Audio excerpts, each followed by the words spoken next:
성경은 하나님의 오래 참으심을 말하지만 동시에 그 인내가 악을 묵인하신다는 뜻은 아니라고 분명히 말합니다.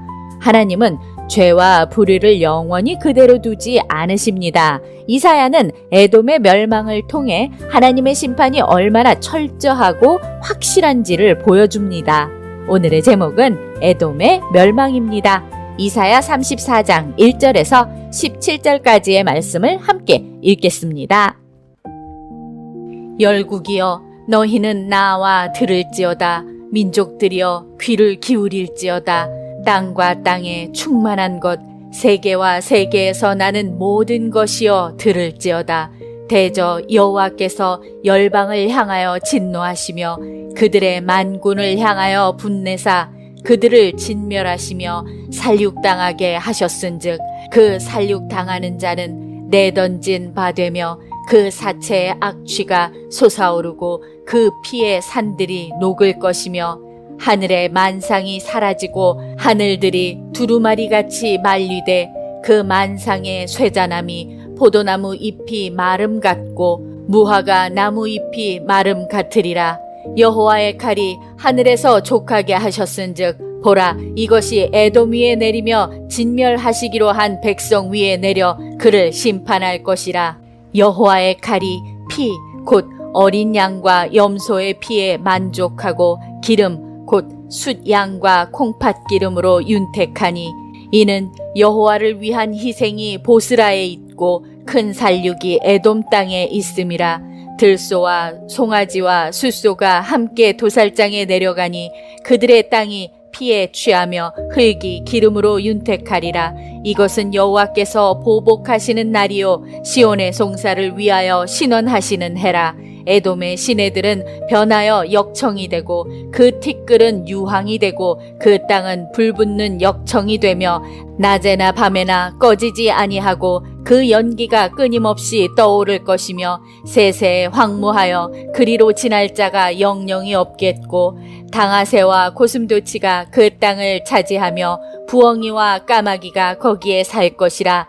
여호와께서 그 위에 혼란의 줄과 공허의 추를 들이우실 것인즉 그들이 국가를 이으려 하여 귀인들을 부르되 아무도 없겠고 그 모든 방백도 없게 될 것이요 그 궁궐에는 가시나무가 나며 그 견고한 성에는 엉겅퀴와 새품이 자라서 승냥이의 굴과 타조의 처소가 될 것이니 들짐승이 이리와 만나며 수렴소가 그 동류를 부르며 올빼미가 거기에 살면서 쉬는 처소로 삼으며 부엉이가 거기에 깃들이고 알을 낳아 까서 그 그늘에 모으며 솔개들도 각각 제 짝과 함께 거기에 모이리라. 너희는 여호와의 책에서 찾아 읽어보라.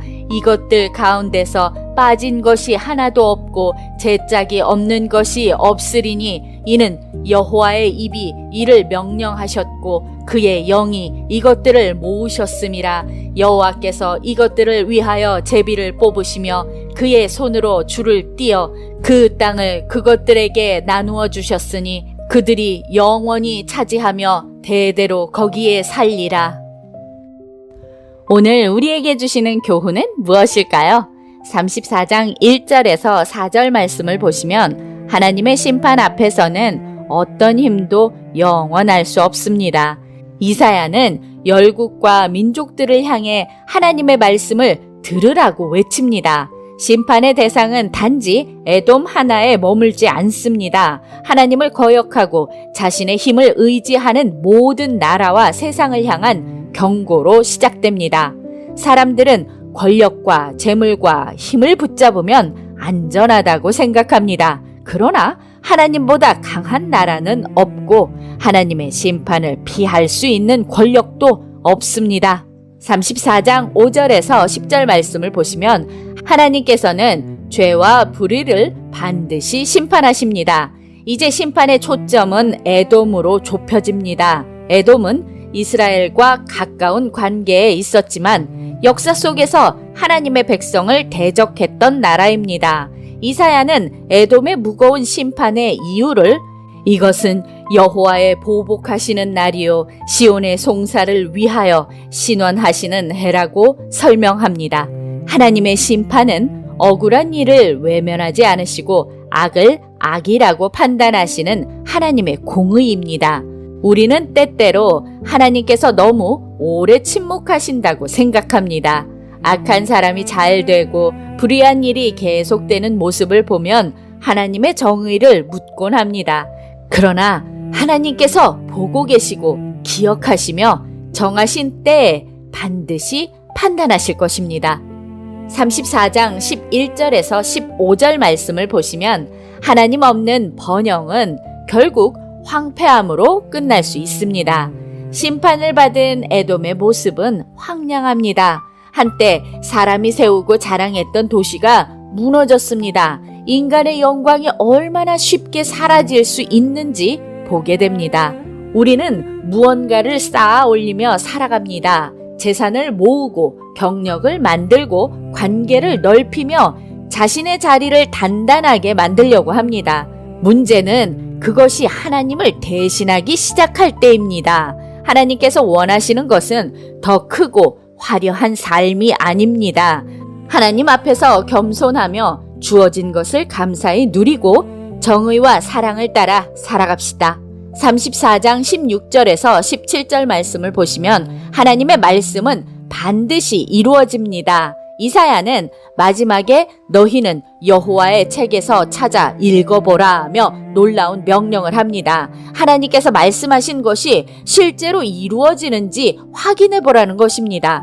우리는 심판의 말씀 앞에서 다른 사람을 정죄하기보다 회개하며 그리스도를 의지해야 합니다. 하나님의 말씀은 반드시 이루어집니다. 그렇기에 심판의 경고도 가볍게 여기지 말아야 하고 그리스도 안에서 주신 구원의 약속도 굳게 붙들어야 합니다. 기도하겠습니다. 하나님, 오늘 우리에게 주신 말씀대로 세상의 힘보다 하나님을 더 두려워하며 살아가게 하여 주시옵소서. 다른 사람의 죄를 판단하기 전에 우리 안의 교만과 탐욕과 불순종을 살피고 말씀 앞에서 날마다 돌이키는 삶을 살아가게 하여 주시옵소서. 예수 그리스도의 이름으로 기도드립니다. 아멘. 에돔의 멸망은 단순히 한 나라의 비극적인 결말이 아닙니다. 하나님을 떠난 교만과 악의 마지막이 어딘지를 보여주는 엄중한 경고입니다. 동시에 하나님의 백성에게는 소망의 말씀이기도 합니다. 하나님은 불의를 영원히 방치하지 않으시고 눈물과 억울함을 잊지 않으시며 반드시 공의를 세우십니다. 변하는 세상의 힘이 아니라 변하지 않는 하나님을 의지하며 오늘도 광야 같은 세상에서 하나님의 말씀으로 승리합시다. 저는 내일 다시 찾아뵙겠습니다.